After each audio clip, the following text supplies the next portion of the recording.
All right. Hello, everybody. I know we are still piling in, but there are so many members of Congress who are coming here to speak to you that we had better get started now in order to fit them all in. I think we got more than 40 senators and congressmen coming by this room this afternoon on this issue.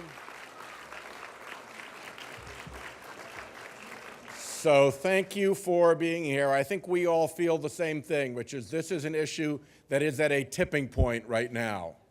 And we are very, very close to having this thing go our way and to be able to break through the barricade of lies and nonsense that has been built around the Capitol by the oil companies and the coal companies and the polluters. We are this close, and I hope you can feel it, because I can feel it too.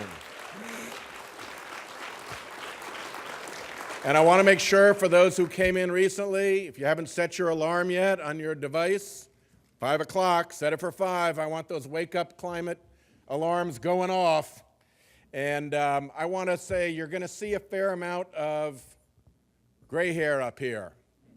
I am sorry about that. That is the nature of Washington, D.C. and members of Congress. But one thing that we get loud and clear is that the youth climate movement is strong and is out there and is making a difference. So for all the younger people who are here, thank you very, very much.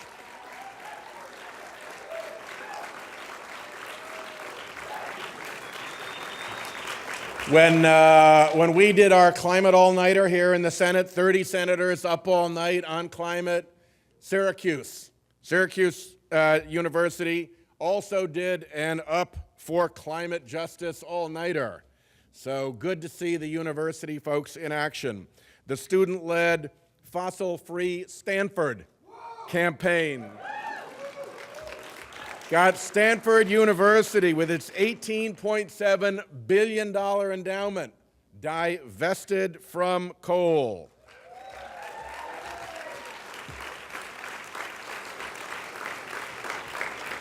We've got students coming today from American University, from University of Maryland, from Columbia and Harvard. How about that? They made a bit of a trip. From Georgetown coming in. We have got good turnout from our student supporters. So thank you very much. Your voices make a huge, huge difference.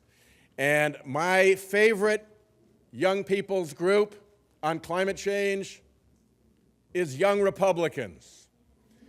Because when you poll young Republicans and you ask them, what do you think about climate deniers? The majority of young Republican voters, self-identified Republican voters, say that climate deniers are, these are not my words, these are the words in the poll, ignorant, out of touch, or crazy.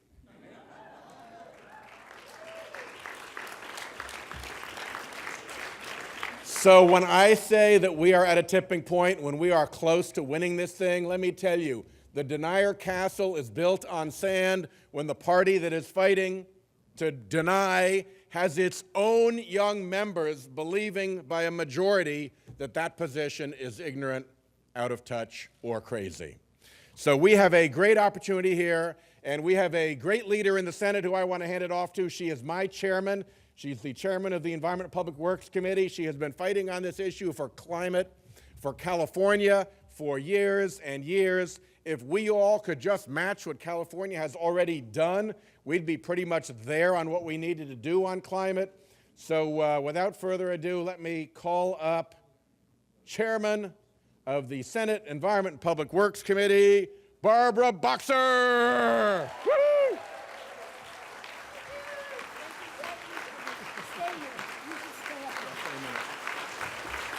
Wow, this is exciting. Senator Whitehouse, thank you so much for co-chairing the Climate Senate Action Task Force. Senator Markey, who's on his way, who's also working on climate. with the clearinghouse, and you're going to see leadership from the House and Senate and Congressman Waxman. You're going to just see it all. Thank you for coming and for setting your clocks, because that's important. We have to wake up this place. Now, I'm going to get right to the issues. Climate change is happening all around us, and we need to take action now. Do you agree with that? Yes. More than 97% of scientists say human activities are causing climate change. Do you agree with them? Yes. From wildfires in the West, and I can speak to that, to droughts, and I can speak to that, to superstorms, and the East Coast representatives can speak to that, to forests dying from bug infestation. I say to Congress today, with you all backing me up here, this is it. Open your eyes, get your heads out of the sand, and see reality. Experts tell us clearly climate change is accelerating. The Department of Defense has sounded the alarm. I don't know if you've heard this. The Center for Naval Analysis tells us climate change is now, and I quote, a catalyst for conflict. A catalyst for conflict. Shouldn't this be enough to wake up Congress? Yeah. Oh, yeah. I didn't hear you. Yeah. I heard you. Now, the Congressional Climate Assessment Report tells us we could see a 10-degree Fahrenheit rise in temperature. Shouldn't that be enough to wake up Congress? Yes. Really? You got to do better, folks. I'm really working hard up here, you know. NASA says that the melting of the West Antarctica's ice sheet has reached a point of no return, and it could raise the sea levels 10 to 12 feet higher than predicted. Shouldn't that be enough to wake up Congress? Yes! There you go. What more do we need? The reason we are here is to sound the alarm with your yeses and with your alarm clocks. Now, the first thing we need to do is stop the denial. According to polls, which my colleague talked about, the American public recognizes climate change is real. And yes, young people believe climate deniers are either ignorant or out of touch or worse. So we have to stop the deniers. Second, we must stop attacking the president's climate action plan. That plan is the only game in town, and it's critical. Don't you agree? Yes. Third, let's put a price on carbon, because carbon pollution is costly. It costs lives, it leads to higher ozone levels, and it has a cost that will increase air pollution and destroy the planet. Don't you think there ought to be a price on that? Yes. I thought you'd say that. Now, my last 2 points come with charts, pictures. I hope you can see these. I don't want to go the way of China. That's the wrong one, thank you. I don't want to go the way of China. China has thrown the environment under the bus. This is what it's like to live in China. You can actually see the air, and it makes you sick. And we know now, it's clear, that carbon pollution is going to worsen air pollution and set us way back. Now, the other thing we're saying to Congress is don't allow out-of-control floods, fires, and drought to become our way of life. If you can't see this, in the foreground is a nuclear power plant called San Onofre. It just shut down because it had some horrible leaks going on, but there are more than 2,000 hot fuel rods that are sitting right outside that plant. Look how close the fire we just had came to that plant. And I don't need to tell you what would happen if that plant went on fire. So climate change is happening now. That is why we are here today pushing. And why I will tell you, those of us that you hear from today will continue to push day after day after day. Will we have you at our back? Yes. Thank you very much. And now I'm going to call up Congress. Oh, thank you. Thank you. And now I'm going to call up to the stage a prestigious leader over in the House, the Democratic side, yes, Steny Hoyer of Maryland.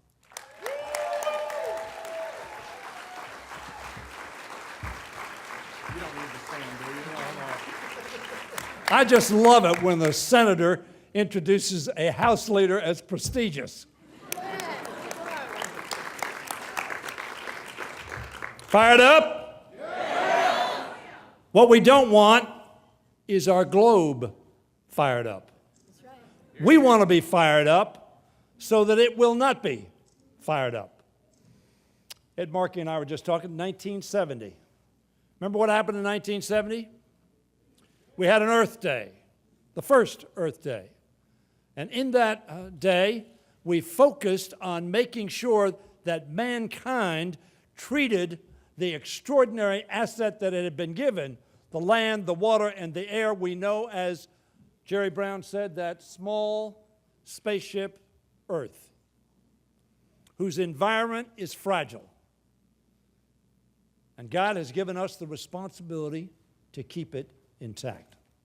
So we need to be fired up so that the world is not fired up. On the Atlantic coast, we've seen it on the West Coast, we've seen it in the Midwest, and we've seen it, Sheldon, on the Atlantic coast in Rhode Island and in Maryland. Earlier this month, as you know, we received the most comprehensive review of climate change's dangerous effect to date. The National Climate Assessment determined that climate change is no longer a future problem. It is a now problem. It was a yesterday problem, but it is never too late to do the right thing by our Earth.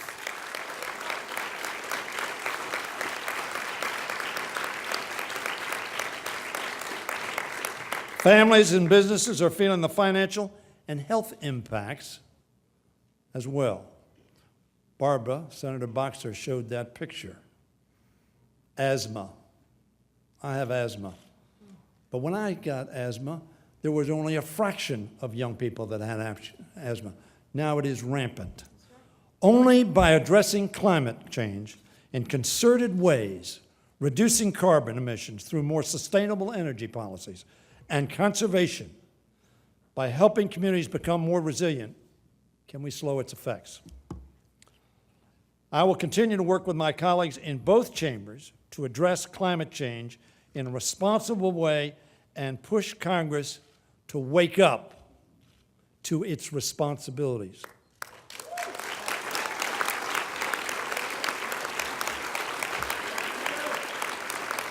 Now, ladies and gentlemen, I was just a little late getting here. I was a little late getting here because I was at a ceremony in Southeast Washington. A bridge was renamed for Ethel Kennedy, a bridge that goes over the Anacostia River. Bobby Kennedy spoke the river keepers. When you go down that Anacostia River, you will at times think you're in a wild and scenic river. But for some stark facts, you'll see tires, refrigerators, diapers, other refuse thrown into that river by us. That river is suffering because of us. We are in this room today to commit ourselves that it shall not be further our neglect that deteriorates our environment and our climate. Now let me introduce somebody who has, in my opinion, as much as any person with whom I've served in the 33 years I've been in the Congress, and he served longer, done more for the environment, done more to raise consciousness, done more in a very impactful way to protect our earth, our water, and our air, the distinguished ranking member of the Energy and Commerce Committee and former chairman of the Energy and Commerce Committee, my friend Henry Waxman. Henry?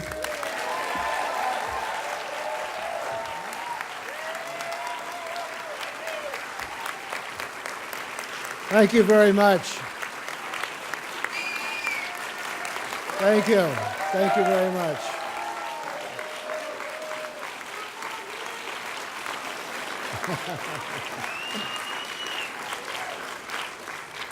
Well, I'm delighted to be here, and I'm amazed. You know, when you're short, you don't realize how many people there are.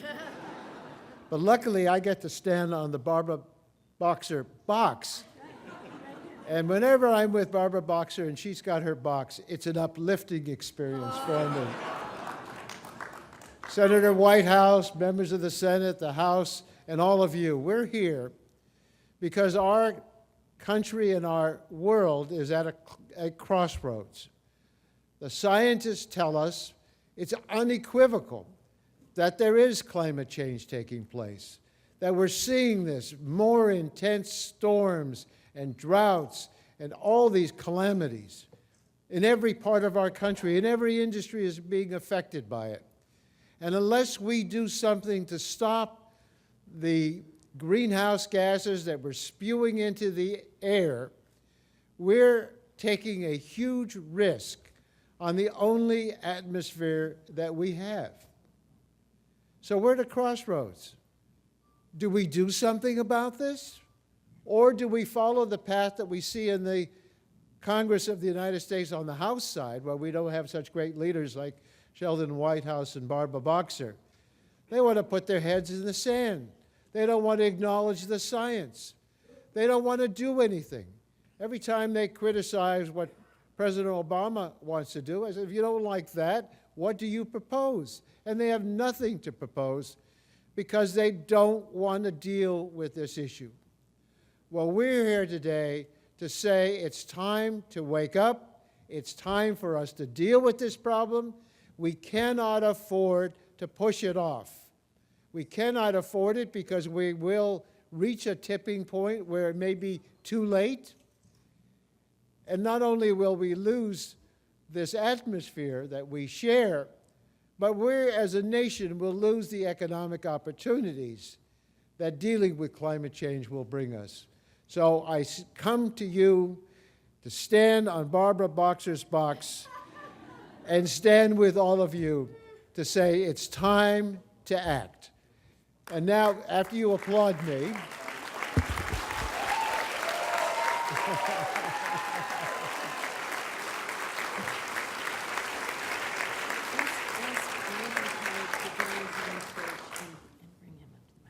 okay, Barbara Boxer suggests that I ask all of our colleagues to come up to the stage as I introduce the next one of our colleagues to speak. And I'm happy to introduce him because he's someone for whom I have an enormous amount of respect. He's from the House, and he's the co-chair of the House Sustainable Energy and Environmental Caucus, the representative from New York, and my good friend, and a great champion of our cause, Congressman Paul Tonko.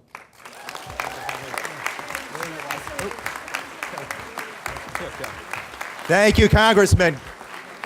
Hi, everybody. Are you ready to sound the alarm? Are you ready to sound the alarm for climate control? All right, I'm proud to be with you today. I'm proud to, on behalf of SEEK, co-sponsor with Senator Boxer, Senator Whitehouse, this wonderful event. It's all about being loud, making our voice heard. It's about causing trouble, good trouble. Okay, let's make good trouble happen.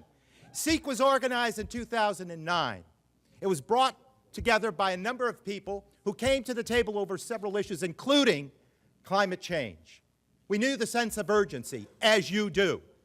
We knew the impact that we see day to day, as you do. And so like-minded, green-minded legislators in the House of Representatives formed SEEK, the Sustainable Energy and Environment Coalition. We're going forward, influencing outcomes in the House.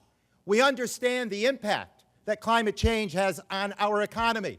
We understand the impact that climate change has on our public health. We understand the impact that climate change has on our security. We understand the impact that climate change has on our quality of life. I represent a district in the capital region of New York that was devastated by the forces of Mother Nature in 2011. We're still coming back from that impact. We're still watching the hurt, the pain, the impact on our regional economy. And you know, the more we bury our heads in the sand, the longer and deeper we're going to reach into our pockets to pay for recovery. So this is about being smart. It's about common sense. And you know, when you bury your head in the sand, climate change is going to wash that sand away. So it's a foolish thing to do. You know the issues. We know the issues. Let's make it happen. Let's get loud. Let's make trouble.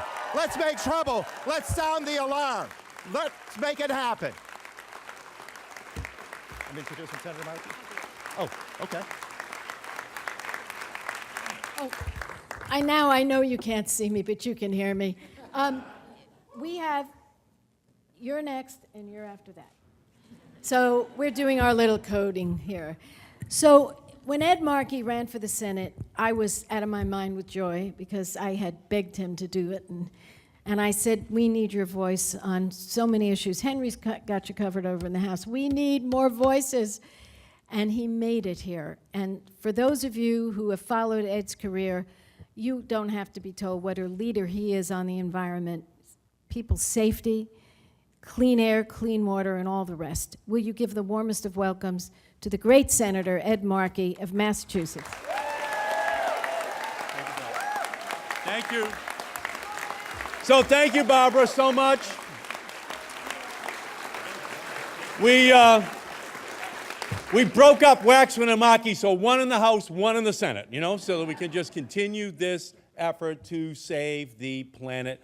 The planet is running a fever. There are no emergency rooms for planets. We have to engage in preventative care. We can't allow the deniers to win. I mean, that's just the bottom line on this. When slavery was the cause, the abolitionist movement rose up to end it.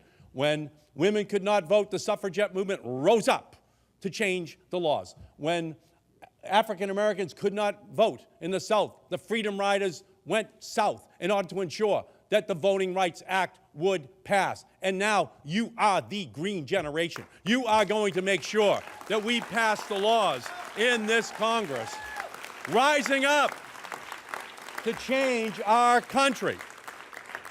Another storm may have sent us inside, but I think it's because Mother Nature wants something else from us. We're not here just to wake up Congress. We are here to shake the foundation of this Capitol until they can't ignore climate change any longer. Because there is one thing that separates all of you from the climate deniers, from the Keystone supporters, from the clean energy naysayers on every one of those issues. You are right and they are wrong, ladies and gentlemen.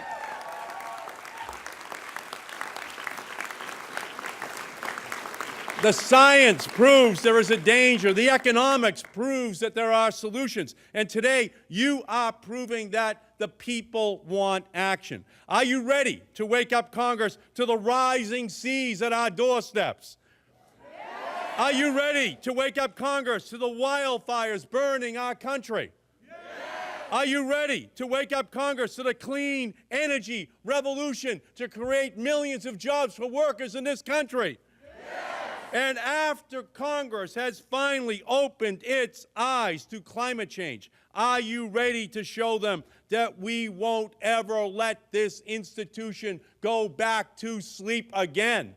Yes. This is the time, this is the place, you are the people, you are the ones who are going to wake up Congress so that we act to protect, preserve this planet. Thank you all so much for everything you're doing.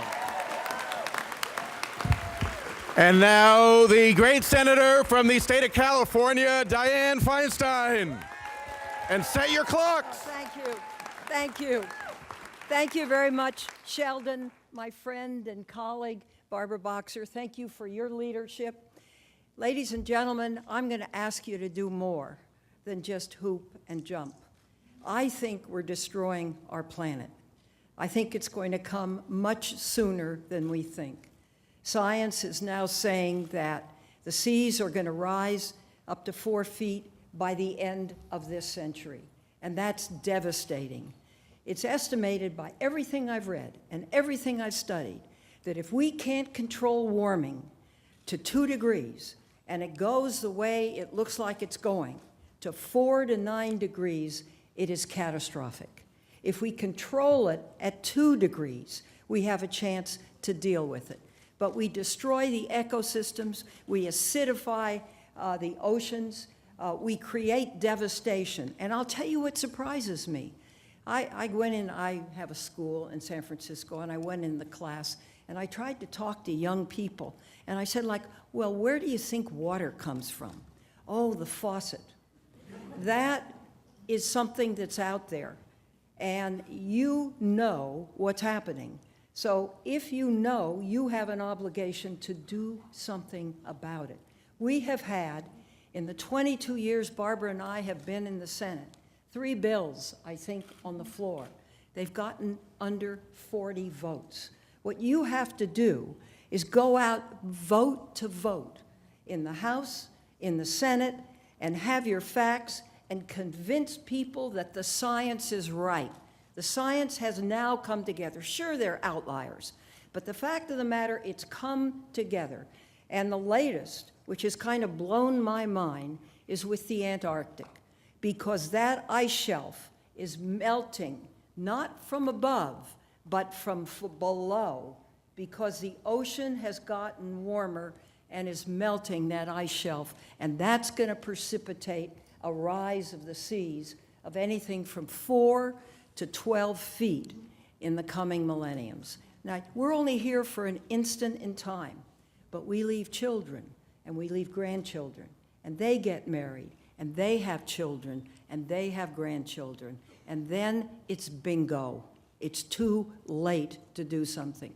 Now, you might say, Barbara showed me pictures of China, and we're not China. We're better than China. Yes, 1 million people died in China in what, a year? More than that. 2 years? A year. In a year from pollution. But it's our obligation. We consider ourselves to be the greatest and the best in the world, and we have to carry that mantle, and we have to set that example, and we have to respond to science. So if it's a carbon fee, if it's carbon trading, whatever it is, to come together and take that first step and show that a majority of us want it, please, please, please help. So now, I'd like to introduce a great senator. He's a neighbor. He's from Maryland. I serve with him on the Judiciary Committee of the Senate, and it's a great pleasure to introduce to you Ben Cardin.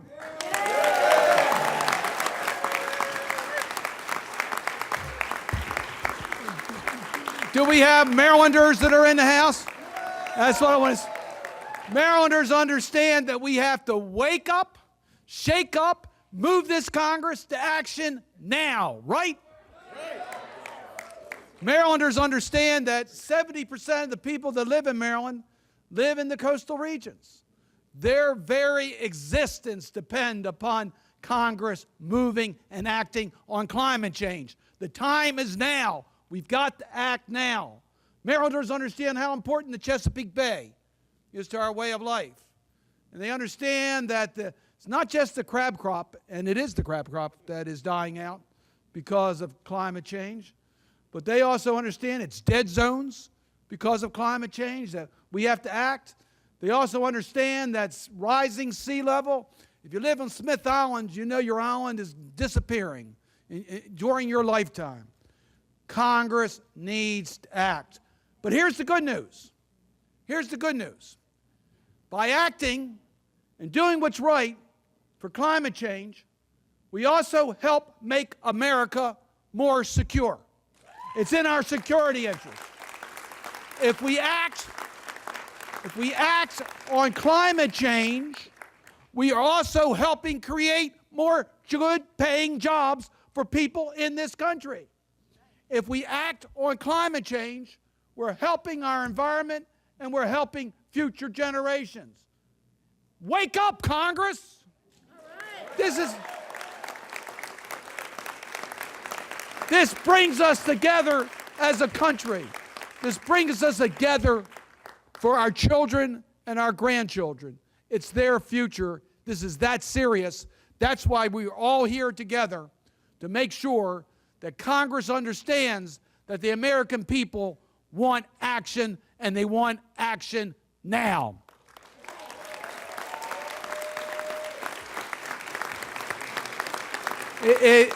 Let me bring forward one of the great champions and leaders in the United States Senate, my colleague from the great state of Minnesota, Senator Amy Klobuchar.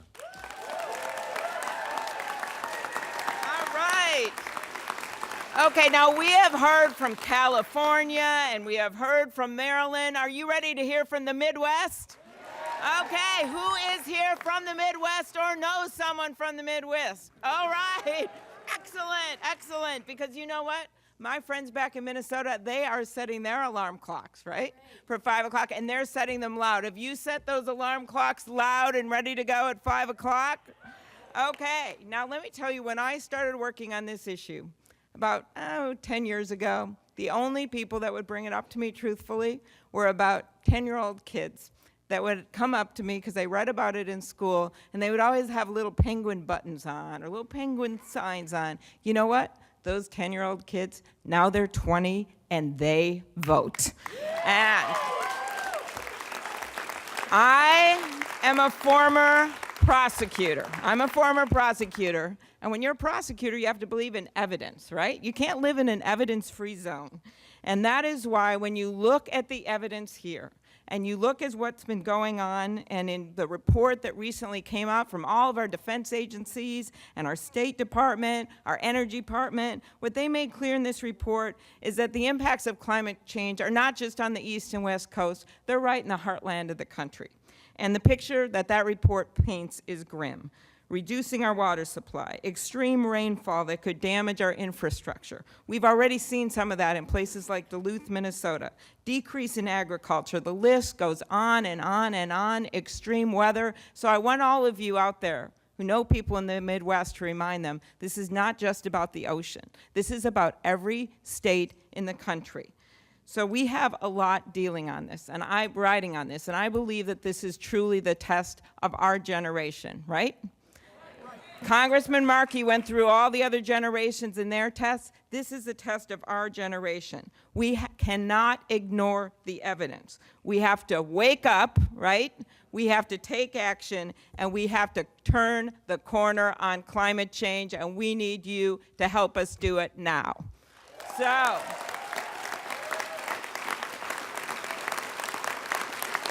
with that, we're going to go far away from the Midwest to the beautiful state of tropical trees and beautiful breezes. That would be Senator Brian Schatz from the state of Hawaii. Thank you. Thank you so much to Senator Klobuchar. You know, we've been all working on this for a very long time, but I have never felt so hopeful as I do today. And there are several reasons for that, despite all of the bad news that we've received over the last several weeks with respect to the abundant and unanimous science with respect to the reality of climate change. I feel hope, and it's because we have a president who understands what needs to be done. It's because we have all of you. It's because we are right.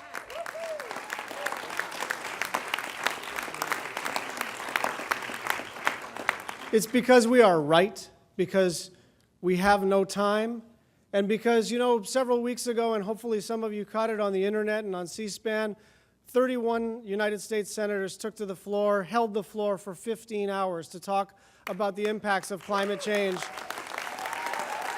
And there were a lot of wonderful things that happened as a result of that, but one of them, in my view, was that we saw this is not a Northeastern issue. This is not an Alaska issue. This is not a Hawaii issue. This is not solely an issue for the Midwest or the Southwest. This is affecting every single one of our United States. It's affecting our way of life. It's affecting our economy. And we need you. The next step is that we need you to change the political environment in which we're operating. We are going to fight the fight on your behalf, but we need more people behind us. We need dozens and dozens of more people who understand it's time to wake up Congress. And so the next step is today we wake up Congress, and we're all going to work together. And it gives me great pleasure to who am I introducing, Barbara? Oh, okay. It gives me great pleasure to recognize Barbara Boxer. No, because I will not share this introduction with anybody else, because we've been joined by the person who frankly is my personal Speaker of the House, the great Congresswoman, the great leader of the Democrats in the House, Nancy Pelosi.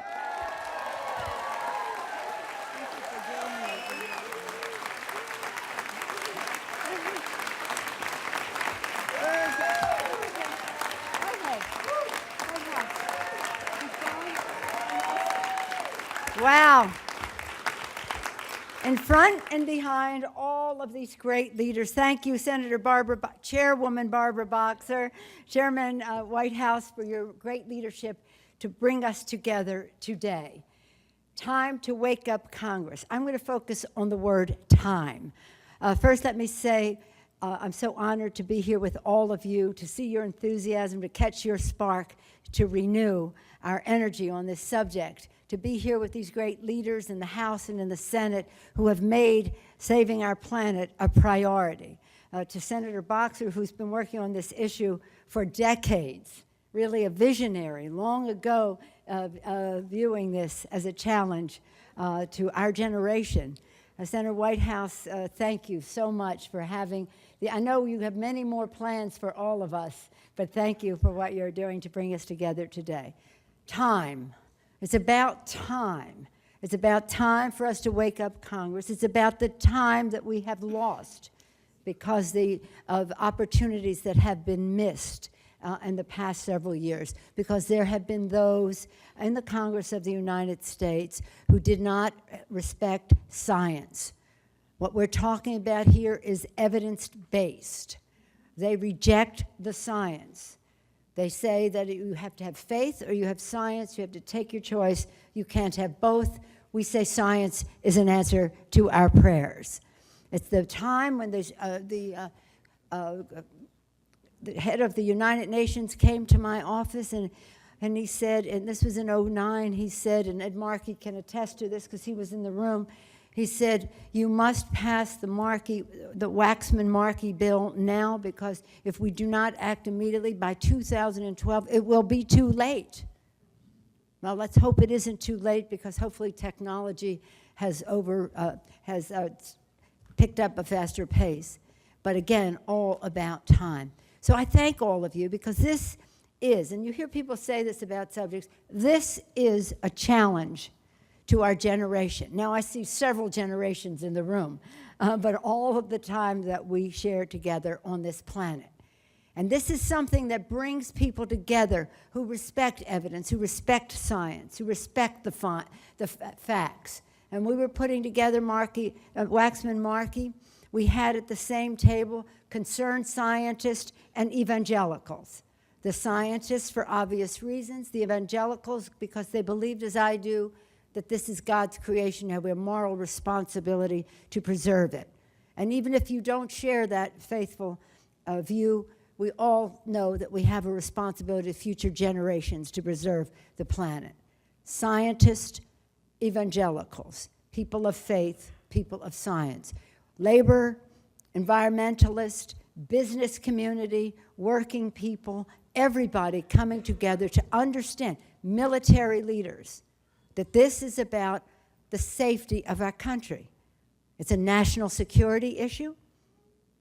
It's a health issue in terms of the air our children breathe, the water they drink.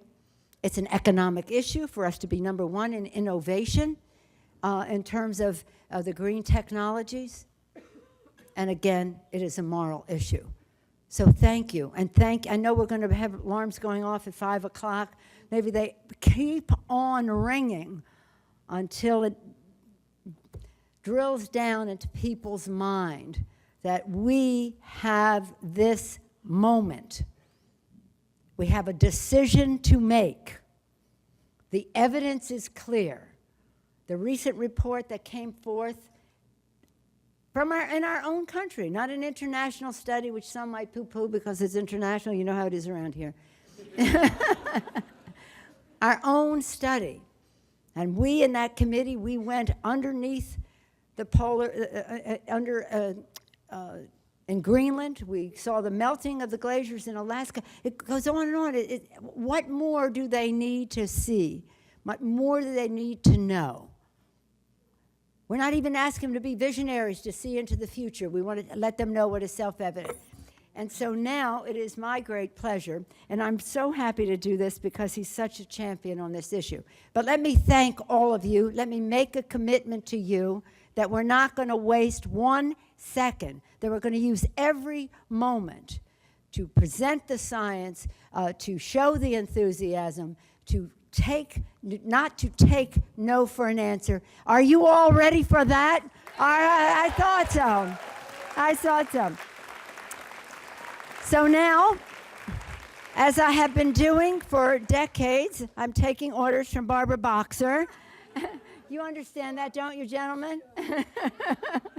It's now my privilege to represent a great champion for the environment, a leader for many of the causes that we care about. And by the way, they're all connected. He represents the great state of Oregon in the United States Senate, Senator Jeff Merkley. Thank you.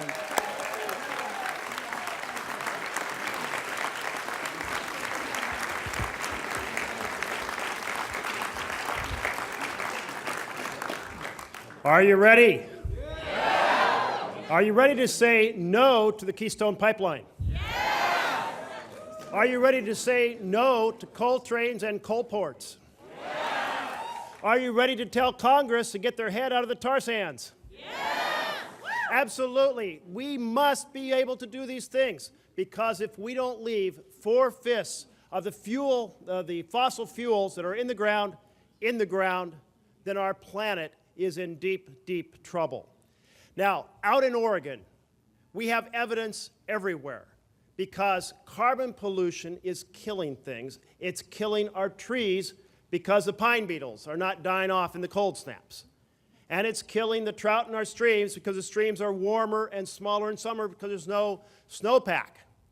And it's killing our oysters because the oysters are having trouble reproducing in an ocean that's 30% more acidic than it was before the Industrial Revolution. And it's killing our agriculture because we've had 3 worst ever droughts in the Klamath Basin in 2001, and then 2010, and then 2013. So we have real evidence on the ground in any given state in the United States, in any given province, in any country in the world, of what is happening, and it's up to us to change that. Now, you all have seen the buttons that say 350. 350. There's one. I saw one right here. Come on up. Come on up. Right here. You have one on. Come on up. This button is blue because if carbon pollution was at 350, we'd have a blue planet. Now, I have on a red or orange button that says 400. Of course, the idea is to get people to say, well, why are you wearing that button with 400?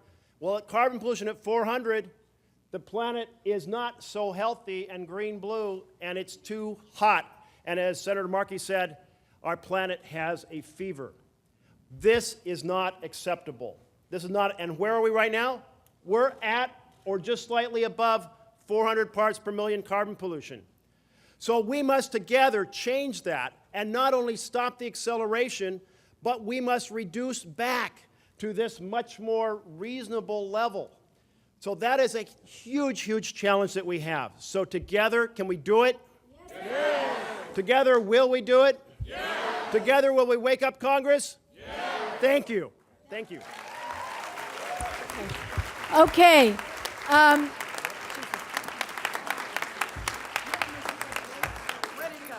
Oh my God, a little business. First of all, colleagues may wonder, what's the magic list? It's when you arrived. And that's what we're doing. Now, because at 5 o'clock, it's going to be like musical chairs. All of a sudden, the music stops and the person stops. When someone's speaking at 5 o'clock, these alarms are going to go off. We'll let them go for a couple of minutes, then we'll turn them off and continue, right? Because every one of these people is essential. And what I love is everyone expresses themselves in a different way, from a different place, the same goal, to make sure we wake up the Congress. So it's my privilege to introduce a great star of the United States Senate. Give a warm welcome to Elizabeth Warren, the senator from Massachusetts. Thank you. Thank you. Woo! That's it? Okay. So, we know what the scientists tell us. We know what our eyes tell us. The question is, why has Congress not done anything? And the answer is because when it comes to environmental and energy policy, the game is rigged. It's rigged. It's rigged in favor of the corporations that can hire armies of lobbyists, armies of lobbyists, armies of lawyers, the corporations that have figured out that they can improve their profits, they can give bigger bonuses to their CEOs if they are permitted to put filth in the water and to poison our air. That's the way the game is rigged. It is rigged against our families. It is rigged against our future. So here's how I see this. They got the money, they got the power. What have we got on our side? We got our voices, we got our votes. So are we going to use our voices?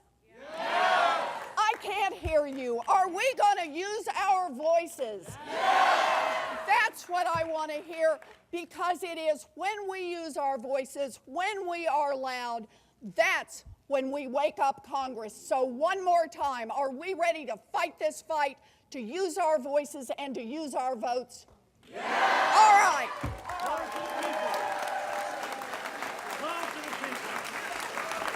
Okay, give a warm welcome to Representative Nikki Tsongas, Massachusetts.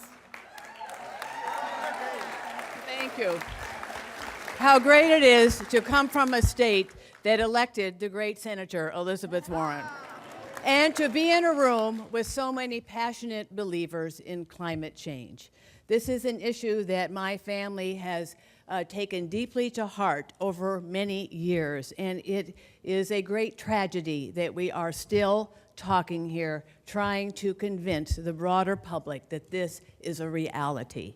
So I thank you all for being here, and I encourage you to talk to those in your communities who continue to hesitate, because we need their support in order to move the broader bodies of Congress to finally address this. This is a generational issue. A previous speaker referenced how many of you perhaps started worrying about this when you were 5 years old. I have a family full of young people who are now not so young, who started to worry about it, have taken it very much to heart, and are very much committed to bringing this country to some truth around it and to finally address it. So thank you for being here. We do it for all of you today. We do it for those who are coming. It is our moral obligation. Thank you.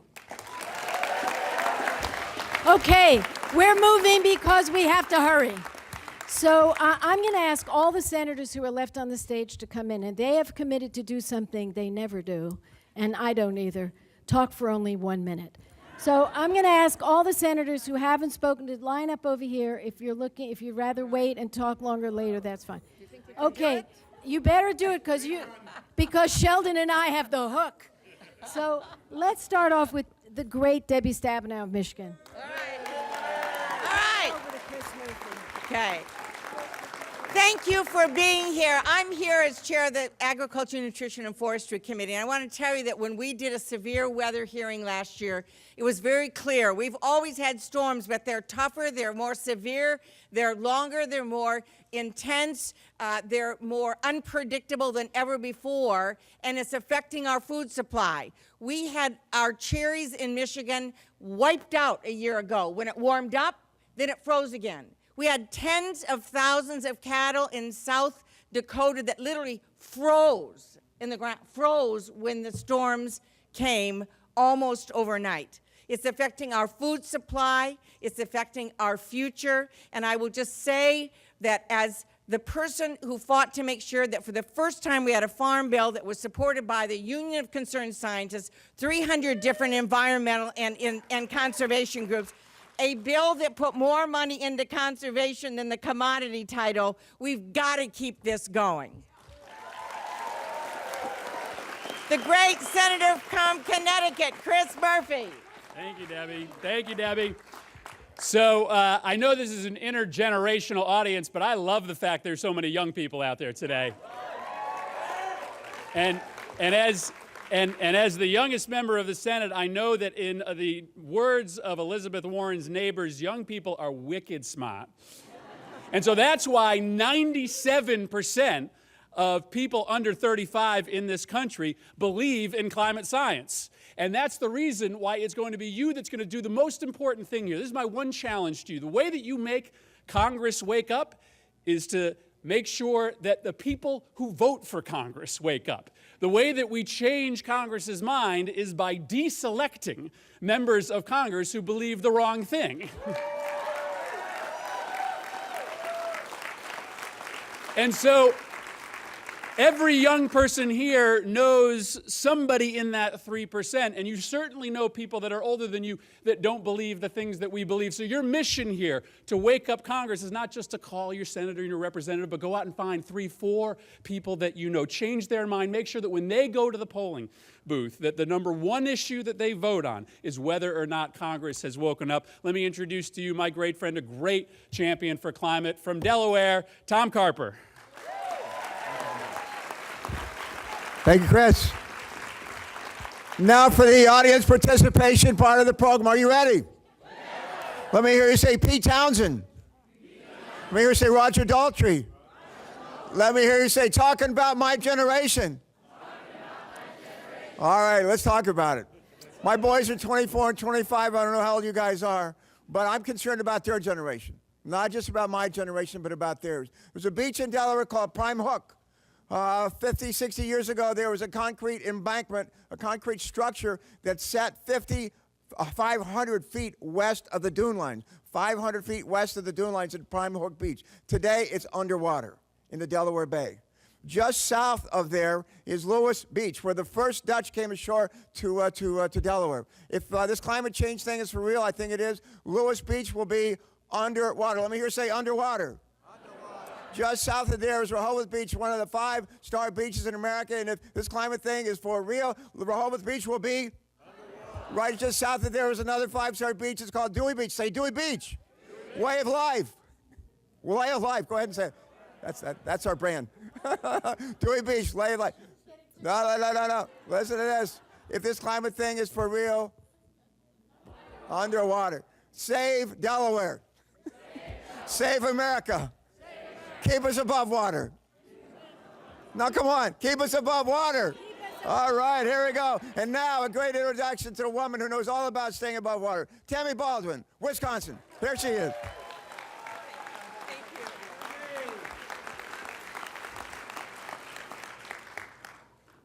I come from the great state of Wisconsin. Some of you might have heard of John Muir or Aldo Leopold. And I know everyone here has heard of Senator Gaylord Nelson. I have the honor of sitting in Senator Gaylord Nelson's desk on the Senate floor. The brilliance that he brought to the idea of a national and international teach-in on the environment is exactly what we have to replicate today.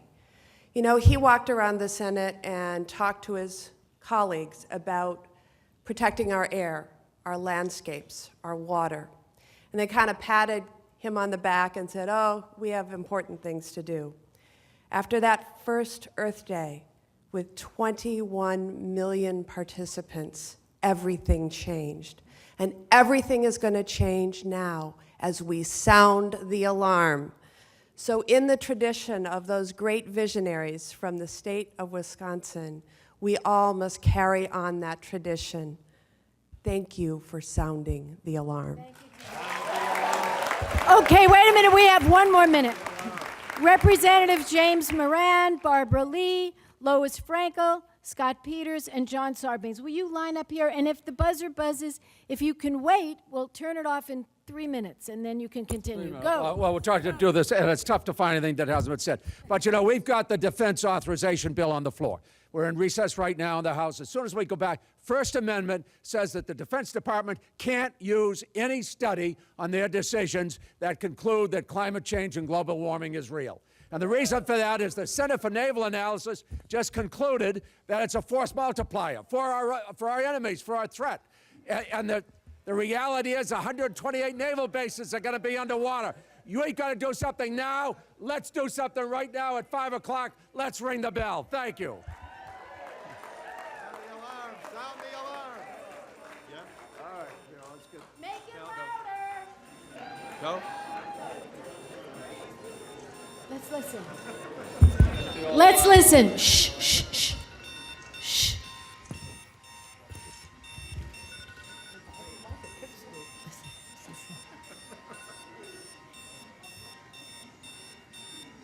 What time is it? Sound the alarm. Time to wake up. What time is it? Time to wake up. What time is it? Time to wake up. You bet. All right, you guys. That's really fun, isn't it?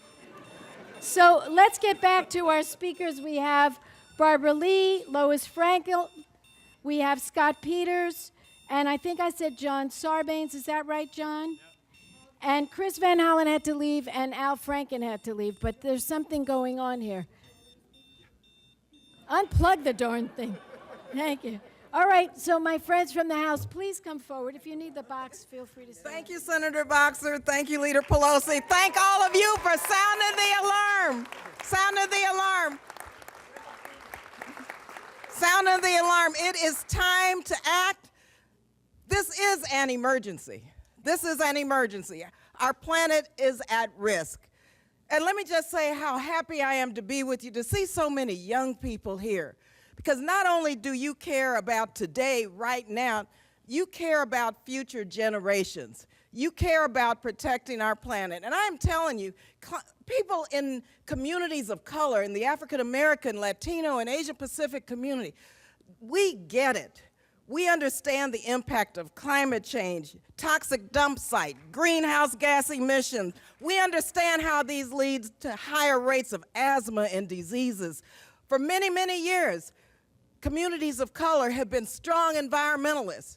So thank you all for being here today to say enough is enough. Enough is enough. Thank you for waking up, Congress. Thank you, Senator Boxer, for your leadership. Thank you very much. Good to see you. So you heard what they just said. The irony of this, here we are waking up Congress, and they have a terrible vote over there to put their head in the sand and tell the military that they can't consider anything to do with climate in terms of the way it impacts the stability of the world. And we know right now, because they've told us, not only is it a threat multiplier, but it's going to be a cause of conflict. So this is happening now, and that's why your being here is so critical. So finishing this up, we have some fabulous members of the House. All of them should come on the stage. And Lois, why don't you start it, and then you'll turn it over one at a time. Okay. Thank you, Senator. Florida. Okay. Lois Frankel from Florida. Have any Florida in the House? In the back. Thank you, senators, for bringing us here today. Underwater. Good one. Did you bring your imagination? Yes. All right. Well, imagine a world where our children and grandchildren face never-ending hurricanes, wildfires, and flooding, more frequent droughts and crop failures that bring them hunger, starvation, and conflict, a world where thousands of families are forced to flee their homes as climate refugees, and entire cities like my hometown in South Florida drowning underwater. You know, this is not a preview of the next Hunger Game movie. This is a preview of the lives of the next generation if we fail to change our ways. So thank you for being here, setting the alarm, and help us wake up the rest of Congress.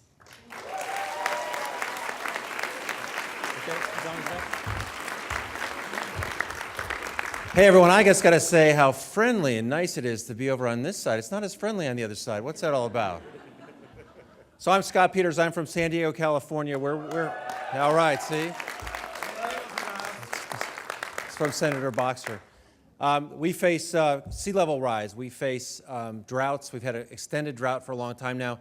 And we face more intense wildfires. Ladies and gentlemen, in the past week, 27,000 acres have burned in San Diego County. That's supposed to happen in October, not in May. And this is happening now. It's happening to people who have lost their homes. Firefighters are out there around the clock. And it's going to be, could this be year-round? So we're all faced with this. You really need to wake people up. We're all going to vote on the military. You know who wants to invest in alternative energy? You know, it's the Navy. You know who's the biggest proponent of solar energy on Washington, in Capitol Hill? The Commandant of the Marines, who doesn't want to move petroleum from place to place in the desert. They're getting flack over on that side because it has to do with climate. So you need to wake. So thanks for being here. Thanks for lifting your voice up. Wake people up here, and don't forget about the other side. Thank you. I'm John Sarbanes of Maryland. I care deeply, deeply about the Chesapeake Bay. And I want to thank and salute the generation that's going to save our planet. There are times in the history of this country when it's young people who have stepped forward and have made the difference, have taken ownership, have taken the lead, and have really pulled the rest of us with them. And that's what you're going to do when it comes to this issue of climate change. But we need to be clear-eyed about this, and Senator Warren alluded to it a little bit. The people that are polluting our environment are the same people that are polluting our democracy by pouring millions of dollars into campaigns, by pouring millions of dollars into lobbyists, and standing in the way of progress on climate change and the environment. So if we're going to take back our environment, we have to take back our democracy. We have to reform the way campaigns are funded, and we have to lift up the voices of everyday citizens, and we do that with reform like the Government by the People Act in the House, the Fair Elections Now Act here in the Senate. And if we lift up the voices of everyday citizens, we will be lifting up voices who care deeply about the environment, about clean air and clean water, and solving this issue of climate change, and we will make a difference for our country moving forward. It's my pleasure to introduce Lois Capps of California. Thank you all very much. Thank you. I didn't come to give a speech. You don't need a speech. You know. I came to be inspired, and boy, have you done it today. I'm inspired by my colleagues in the Senate and the House. I'm particularly inspired. You are the ones who are going to move this country. You know.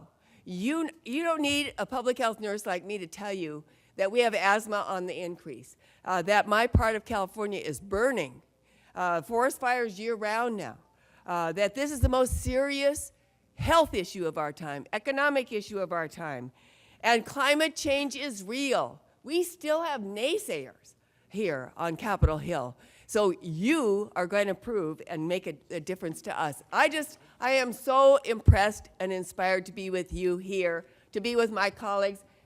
Mike Honda, come on up. We got Californians left to speak with you because we get it out in our state, and you get it here where you are too. Thank you. Thank you, Lois. Lois said that we have California, we got Florida, you got East Coast, you got the left coast. That makes us bicoastal. The rest of them are bipolar. You get it?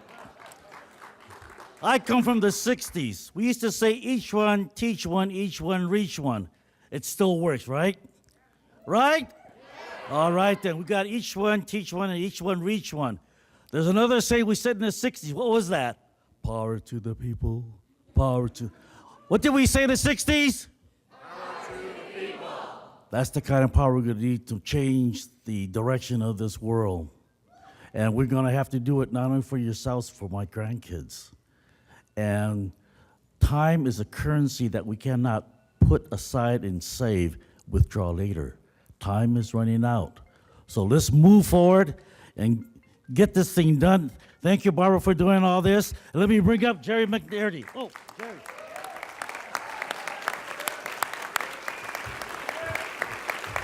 Thank you. Thank you. I'm Jerry McNerney from California, and I just want to say, we know the risks. We know what's going to happen. We know what's coming, right? We're seeing droughts in California. We're seeing floods and hurricanes in the east. We're seeing droughts in the Midwest. We're seeing mass starvation across the globe. We are bringing the wrath of nature upon ourselves. We're doing that. We know that. But what we don't know as much is the good things that will happen if we take the appropriate steps. We'll create employment. We'll create steady jobs. We'll reduce our dependence on Vladimir Putin. Vladimir Putin, right? We're going to do good things, and we're going to do them together. We're going to do them together with our strength because we have the voices, we have the people, we have the ideas. Let's go do this. Thank you very much. Who's next? And I want to introduce my good friend and roommate, Ted Deutsch from Florida. Thanks. Good afternoon. Let me hear it if you think it's about time that Congress wakes up and smells the carbon. Listen, I am from the state of Florida. In the state of Florida, in South Florida, a 2-inch rise in sea level will imperil 5.5 million homes, the 6th largest metropolitan area in the nation. We can't afford to put our head in the sand because in Florida, if we put our head in the sand and ignore climate change, that sand is our beach. That ocean is coming. We are at risk. We have to push back. We can succeed. The fact is, all it takes is something that is too often missing in our debates. We need courage. We need the courage to push back against climate deniers. We need the courage to push back against big money, dirty energy. We need the courage to stand up. We can fight climate change. We have to do it together. I'm proud to stand here with Senator Boxer and all my friends. Let's get this done. Let's stand up and fight climate change. And it's my great honor to introduce my friend, Congressman Alan Lowenthal from California. Thank you. All right. First of all, I too am inspired by all of you because we in the Congress are in denial. And as one of the few people who was a psychologist I know about denial. They said, you know, and that's really what you can do because denial can only be has to be confronted directly. It has to be attacked. You know, I stand on the floor and I hear people saying, well, the science is inconclusive. We then went back and studied that, and you know in 2013 there were over 10,800 articles that were peer-reviewed on climate change, and only 2 out of 10,800 said that there was not human involvement in climate change. It is overwhelming the science. There will be tremendous impacts. Who here does not care about our children, our grandchildren, and their children? Because if you do care about them, then you will stand with us, and we will stand with you because you will bring it home to us, and we will stop this horrible thing that we are moving towards, this destruction of the planet. I am so proud to be here. I am so pleased that I am not one of those that are in denial. And because of you, hopefully the entire Congress will not be in denial. Thank you so much. All right. Thank you, everybody. We had more than 40 members of Congress here. They couldn't all stay in the Senate. You missed out hearing from Al Franken and Bernie Sanders. And I'm sorry, because they are good when they get on this subject. But we are working on this together. Bobby Kennedy said many, many years ago that every act of courage and compassion sends out ripples. And those ripples, gathering together, are powerful enough to take down any obstruction and any denial. And we are in that position to do that right now. And I ask you, you have been here today as an act of courage and compassion. Send the ripple out. Use your email, use your tweet, push out there that it is time for Congress to wake up and that victory is near. Thank you very much. Last words, the great Barbara Boxer. This is not me. Again, on behalf of SEEK, I'm Paul Tonko, one of the co-chairs, along with Representative Jerry Conley and Representative Steve Israel. We thank all of our SEEK members for co-sponsoring with Senator Boxer and Senator Whitehouse. This has been an inspirational moment. The alarm has been sounded. Let's keep making trouble. It's going to happen. Okay. I'm going to lead you out of here with excitement. I have no idea what I'm about to say because I really haven't thought about it, but something is coming to me. And it's really in the form of questions, but they'll be tricky. You won't know if it's yes or no because I don't really know what I'm going to ask you. But first I will say this. Did you think this was a worthwhile rally? Yeah. Good, because I didn't know. We want to say that you're the ones who made it worthwhile for us. I will tell you, this man over here, Sheldon, how many speeches have you made on the Senate floor? Closing on 70. This man, Sheldon Whitehouse, has made 70 speeches on the Senate floor. Nearly 70, 69 and a half. And he does it when everyone is kind of tired, and he'll say, well, you want to come to the floor? And people say, oh, maybe, but then you just collapse because it's the end of the day. Not Sheldon. And I just think he has, by virtue of his stamina, he has been an inspiration to all of us in the Senate and the House. Really, Sheldon, I mean this sincerely, I do. And now, we have teamed up with Eddie Markey and with Henry and with Seek, and I'm just saying, we have an infrastructure here to be heard. But the fact that they would have such an amendment on a military bill just in the same week that the military warned us about climate just says to you how dangerous they are, those deniers. How dangerous. And Sheldon has said many times, at first I thought it was an overstatement, now I think it's an understatement. There's, well, how do you say it, Sheldon? A circle, a barricade of lies around the Capitol. Here's the thing. You have the barricade of truth. So I hope you will go home from here energized, knowing that we have each other's back and that we're going to push forward. Nothing good comes easy. It takes time. You have to fight hard. But you keep on fighting. The first Clean Air Act, it took 10 years to get it done. And it saved countless lives. And so it's been 10 years since I think the first bill that we brought forward here, and we missed it just by a few, not by a lot. But we never give up.